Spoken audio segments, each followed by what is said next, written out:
So the S25 Ultra just came out a few days ago and you're wondering why the hell am I making a video about the S23 Ultra, a phone that came out 2 years ago?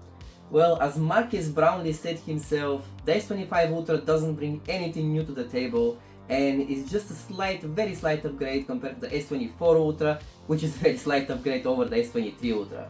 So that being said, I decided to just get this device and see how it holds up in 2025 after two flagship versions that came after it. So I've been using this S23 Ultra for about 3 weeks now, and honestly guys, I'm super impressed with it, especially since I've used so many smartphones throughout 2024, including the iPhone 15 Pro and the Xiaomi 14, and none of them were actually able to satisfy my needs as much as this S23 Ultra phone that is already 2 years old.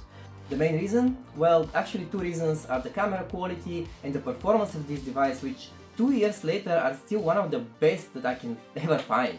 So let's take a look at this phone right away.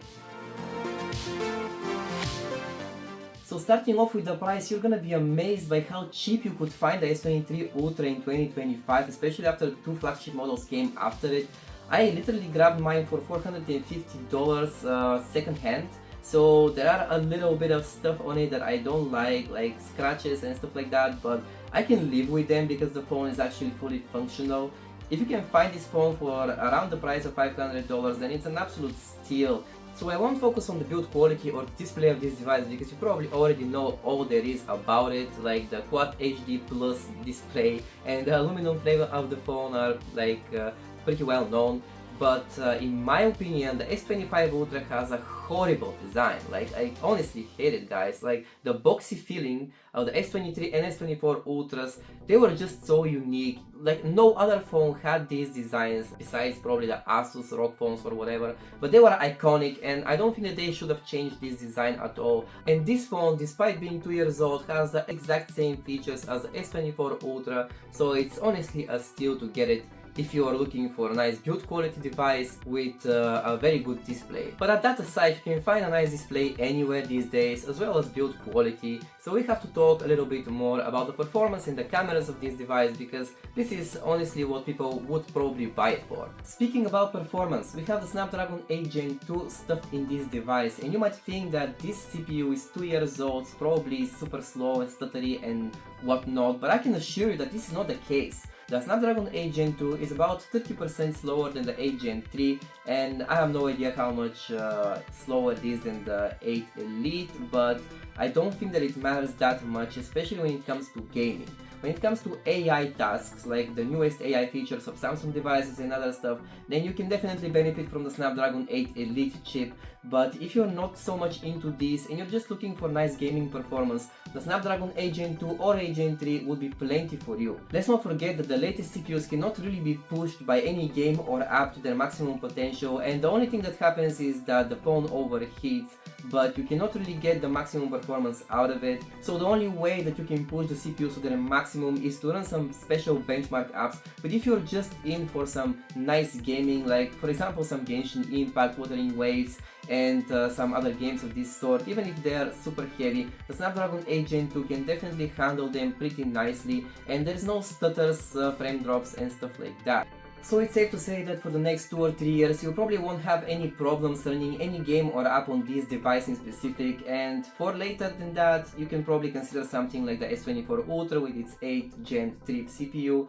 Moving on to the camera quality, and here we have almost an identical setup to the S24 Ultra and the S25 Ultra with some minor adjustments here and there. The only difference between this device and the S24 Ultra is basically the telephoto camera, which is 50 megapixels on the S24 Ultra and it's only 10 megapixels here on the S23 Ultra, which results in slightly worse telephoto shots. I've been out there and testing this phone and I've taken quite a lot of photos with it, with all of its cameras, so here's some examples of what this phone can actually do. It's not one of the best, especially in 2025, and many other smartphones would probably outperform it, but there are also many others which fall way below this phone. So I'm pretty impressed with the camera capabilities of this device in specific, and because Samsung is pushing 7 years of updates for this device, which means that we are left with around 5 years of of them.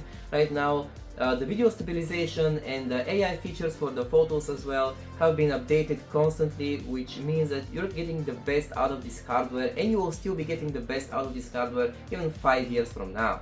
And for now, if you're wondering if the S23 Ultra is good value, well, as you can see from these photo examples here, this phone is still amazing value for your money, especially if you can grab it for around $450 to $500, just like I did a few weeks ago. When it comes to low light and nighttime photography, you can get pretty nice results out of this device considering the amount of light that was in each of these shots that I took. And when it comes to videos, they are a little bit worse, but they're still pretty usable, and I'm pretty sure that if there is a little bit more light surrounding you during the night, you can get some pretty nice results. Oh, and one small problem regarding the 10 times optical zoom on the S23 Ultra would be that it reflects light in a very bad way, and it makes the photos and videos really washed out. It's most likely Samsung's bad optimization, because the S24 Ultra doesn't have this problem, but you can just put your hand on top of the lens and that should fix the washed out images to some extent. And so this is 4K 60 FPS from the front-facing camera, and I mean, you can see for yourselves, a perfect camera for vlogging, and that's around $500. You just cannot find that in newer phones. And here is a quick sample of the front-facing camera, 4K 30 FPS to capture the most light during the night. And believe me, I'm living in a place right now which doesn't have almost any lights besides some street lights, but still the quality seems pretty reasonable to me. What do you guys think? I actually have the S24 Ultra recording this video right now, and I'll be making a comparison between both of these devices soon, and I'll probably also try to get the S25 Ultra, even though it's quite a disappointment for this year. I mean, even MKBHD said it and many other YouTubers. So anyway, I think I'm gonna get this phone and see how it compares both to the S23 Ultra and S24 Ultra, so stay tuned for that. But hey, maybe I've been blabbering bullshit for the past 6-7 minutes, or I don't know how much this video is gonna take, so feel free to correct me down in the comments, guys. Tell me, what do you think about this device? Do you think it's still a good deal in 2025, or you should just go for the S24 Ultra or something entirely different? Anyway, I'm gonna leave you like that, and I wish you a wonderful day and week ahead from me, and I'll talk to you in the next one. Bye bye.